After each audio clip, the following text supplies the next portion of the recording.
So let's move on then to Indira Singh.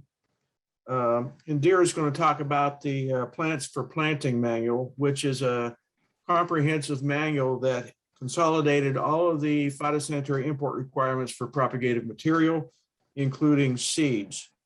And so Indira has been the NAPRA coordinator for Plants for Planting, and she's a botanist by training. NAPRA is not allowed entry pending a pest risk assessment. She's going to talk about that a little bit. She is on the team that's been transferring information from the Plants for Planting Manual to their online ACIR database. She represents Plants for Planting in the NPAG and Pest Lens reviews and meetings. She's been with APHIS for 21 years, working at ports of entry, at plant inspection station as identifier, and in National Identification Services, training identifiers and processing interceptions of pests. So she's been a liaison for various APHIS manuals over the years, updating and fixing information that she and APHIS provide to their customers, including us. So Indira, let me turn this over to you. All right. Thank you, Rick, for having me to share what I know about the Plants for Planting Manual. Now let's see if we can do this. Okay.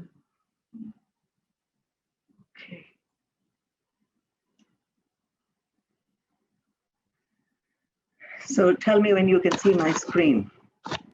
We can see it. Thank you. Okay. Okay, so good morning, everyone.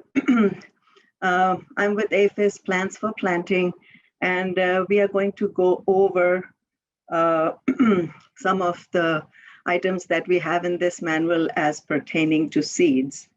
I will say at the outset that a lot of people find this manual confusing, and I will not deny that if you're not used to it, but once you get used to it, then it starts making sense.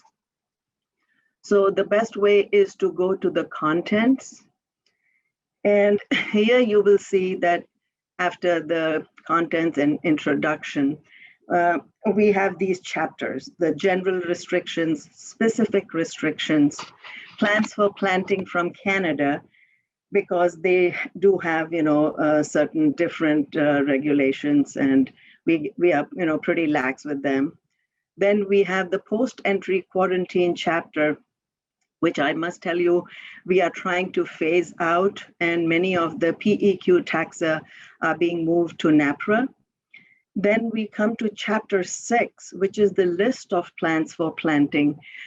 This one you will find the most helpful, because every regulated plant is listed on this, and it tells you how it is listed and why it is listed and from which country.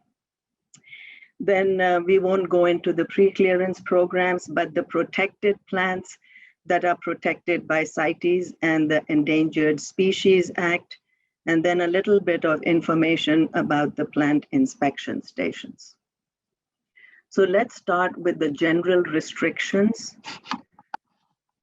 And we will go to seeds. Oh, I knew this would happen.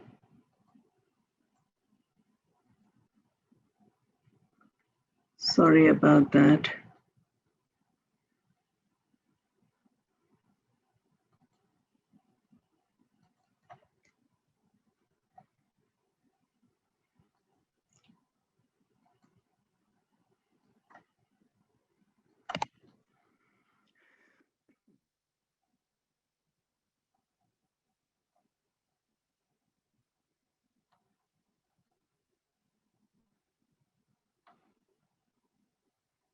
So let's try this one more time. Okay. So now we'll go to seeds, and hopefully it'll take us there this time. Okay, so here we are. So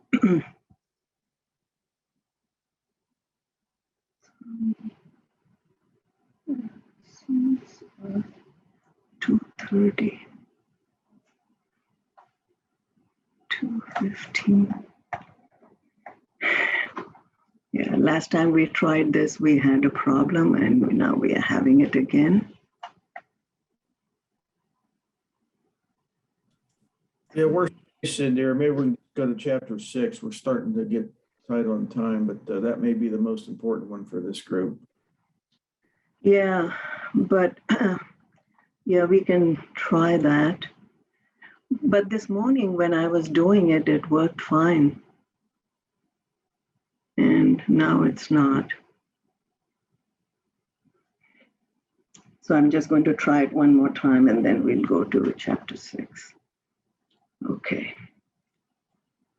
So we go to general restrictions and we go to, let's see if it, okay. Okay, so here we are. So we're going to talk about, so there are several different kinds of regulations for seeds. And there are 4 categories that are completely restricted, prohibited actually. And one of them is the federal noxious weed list, for which there's 0 tolerance. And then we have the parasitic plants regulated under 319, 330. Those are completely prohibited. Then also seeds that are NAPRA, unless you have an exemption from NAPRA, those are restricted. And then the CITES 1 seeds, which has very restrictive regulations, and all propagules are a prohibited entry. So these are some of the regulations for seeds. The Federal Seed Act, which is one of the oldest regulations, if you go to 7 CFR 361, it will give you a list of the agricultural and vegetable seeds that are covered by this, and all the regulations that you must abide by. Everything must be labeled, and if the seeds are treated, then that should be on the label. Then what are the entry requirements? So all seeds do not require a permit. And it's easier to look at this list because the permit seeds is a short list. So these are the seeds that would require a permit. And you'll see a lot of them are corn and corn relatives, as well as gossypium, cotton and cotton relatives. Also seeds that require treatment, like this list here from Abelmascus to Rutaceae and Vicia. If it requires a treatment, then it will certainly require a permit. Then seeds of woody plants from all countries except from Canada will require a permit. And except for this list, the other seeds would not require a permit. Sometimes, people bring in obscured seeds that are coated, pelleted, embedded in tape, also inside, aluminum cans, for planting. In this case, these seeds, they should be generally admissible. That means they should not have any additional requirements, or they should not be prohibited. And of course, they must be clean. But the important thing about this is that if they are obscured, then they would need what is called an official seed sample. So the same seeds that were, put in cans or pelleted or embedded, you need to take a small sample of that, an officially drawn and sealed sample, and that should accompany the shipment. And that's the only way the inspector will be able to see what it is that you are bringing in. So seeds in pulp are not allowed from any countries except from Canada, but Canada would have to have a phytosanitary certificate in seeds with pulp. Then sometimes you don't want to bring a whole lot of seeds, but just a small lots of seed. And these are the requirements for the small lots of seed. Again, they should not be restricted in any way. They should not be NAPRA, federal noxious weed, should not require additional declaration, treatment, parasitic plants. You can, however, bring Federal Seed Act and CITES seeds in small lots of seed, but you must meet the additional requirements. So for FSA, you will have to abide by the FSA regulations of labeling. In FSA, they are mostly concerned about weeds. And if you are bringing in CITES material, then you would need a protected plant permit from APHIS, as well as a phytosanitary certificate from the country of origin. If that phyto does not come from the NPPO of the exporting country, then your shipment is not going anywhere. So these are the requirements for small lots of seed. So what is the volume? How much can you bring in? So if by number in one packet, you can have a maximum of 50 seeds, or if by weight in one packet, you can have maximum of 10 grams of seed. And your total shipment should not be more than 50 seed packages. And this is one condition. Small lots of seed require what is called a small lots of seed permit, and you can bring this in without a phytosanitary certificate. So what about US seeds that are returning? You know, like if you send your seeds to another country and they are coming back, what are the entry requirements? So first of all, the export requirements. You must have the name and address of the US exporter, quantity of seed, date of exportation, as well as from whichever country it's coming back, a government official of that country would have to provide information that this seed did not enter commerce and that it was not commingled with any other seed. So if for some reason seed that is coming back, it lacks these documents, it can still come in if it meets the entry requirements for that particular country, if it does. And if it does not, then it will be rejected. So in specific restrictions, there's just one thing I wanted to point out, and that is restrictions for Copra beetle, because they are really concerned about this. Now, as you all know, Copra beetle is a storage pest, but even seeds for planting, you know, when you import it, you may not sow them right away. They may be sitting in a warehouse for 3 months or 6 months, and you will have to. So, but there's only a limited number of seeds that are regulated for this, like Artemis, Cicer, Glycine Max. And all that you would need is an additional declaration on the phyto that says that the shipment was inspected and found to be free of Copra beetle. So later on, this regulation, which is 3/19/75, it was updated because jute bags that brought in rice and cumin seeds from Asia, they were also known to be infested with the Copra beetle. So now, previously they allowed new jute bags, now they do not. So anything coming in jute will be rejected. Okay, so now let's see. Plants for planting from Canada. So seeds. We're running out of time, so we may have to go quickly to chapter 6. I hate to say. Yeah, no, that's okay. That's okay. We can go to chapter 6. No problem. Contents. List of plants for planting. Okay, so let's do this. Find on page 619.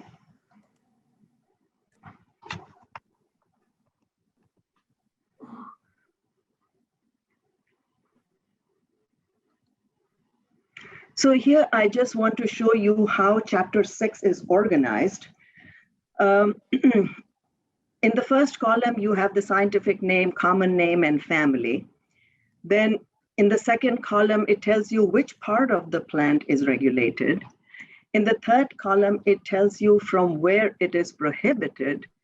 And the last column tells you why it is prohibited. So in this, I will just show a few examples quickly. So here we have Agnathyrum hymenoides, which is a poaceae. So all propagules are NAPRA, from all countries except Canada, but the seeds are not covered. However, the seeds are FSA. So you will have to meet the conditions of entry of the Federal Seed Act. And here we have an example of a Rutaceae seed. Again, from this particular species, genus, all propagules except seeds, they are NAPRA from all countries, so it cannot come in.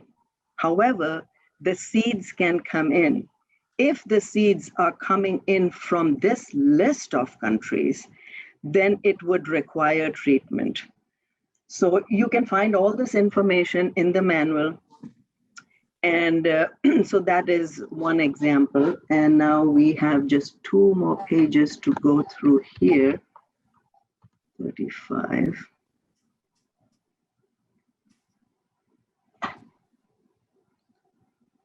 Okay, so this is a good one, and this gives us here again, we have a Rutaceae seeds coming from these countries. It will require treatment. Here, there's a list of different agave species, and they all have different requirements. So this agave Egersiana is regulated by the Endangered Species Act, and E means that it is on the brink of extinction thanks to us. So you cannot bring in seeds of this species of agave. Now, if it was ESAT, then you would be able to, they are threatened, but they are not on the verge of extinction. Here we have an example of CITES 1.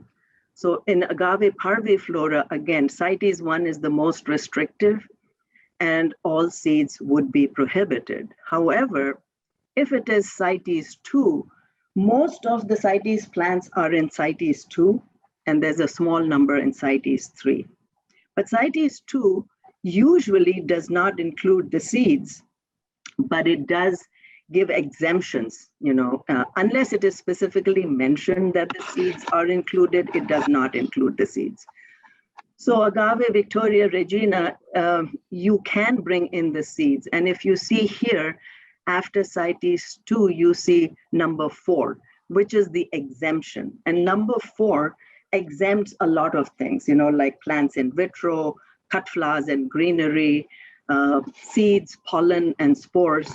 So in this case, because it has this exemption, you can bring in the seeds. Now, here's an example of a parasitic family, Loranthaceae. And this, as I mentioned, is one category for which there is zero tolerance regulated under 330. So if it's a parasitic plant, then all propagules and countries, it will be prohibited from all countries. And like I said, most of the NAPRA ones, they do not include seeds. And here we have 2 examples of a federal noxious weed. So here we have these 2 species of Ageratina, and these are federal noxious weeds covered under 360. So these would not be able to come in. Again, we have a parasitic plant in which it would be prohibited from all countries. So if you want information on the protected plants, I don't know how much trade goes on with protected plants, but there is a lot of good information in this chapter. And there was one reference that I wanted to share with you. On our website, on the APHIS website for plants for planting, a lot of prohibited plants that were NAPRA, that were federal noxious weeds, and that were prohibited, they were being sold online. And so to help people, buy and sell and also abide by APHIS regulations, I prepared these documents. This is just a concise summary of, so if you go to seeds, and I just want to show this to you quickly. So these are the buyer, and I doubt if any one of you is buying or selling seeds online, but it does tell you what is required and what the required documents are. So you would need an import permit. And if you open them, then it'll give you the details of each one. Does it require a phytosanitary certificate? Does it require a shipping label? And what the other requirements are. And seeds with additional requirements.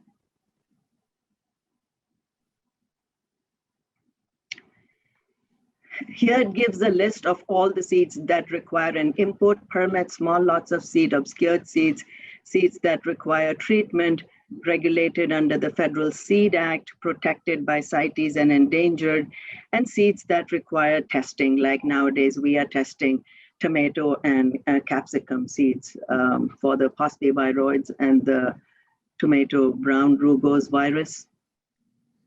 And these are the prohibited seeds. The NAPRA seeds, unless you have an exemption, federal noxious weed seeds, parasitic plant seeds, and also I would include the ESAE and the CITES 1 seeds. So this is in brief, but this is something that may prove helpful if you just want to look up, general information. So is that all the time I have? Rick? Unfortunately, yes, that's all the time we have, but I appreciate it. Okay, no problem. And No I just problem. encourage everybody to, get on the website, get into the manual. We have the manual on the APHIS, on the ASTA website, but also I think we'll figure out a way to hot link to this website as well off of ours. So again, Indira, thank you so very much. We really do appreciate it.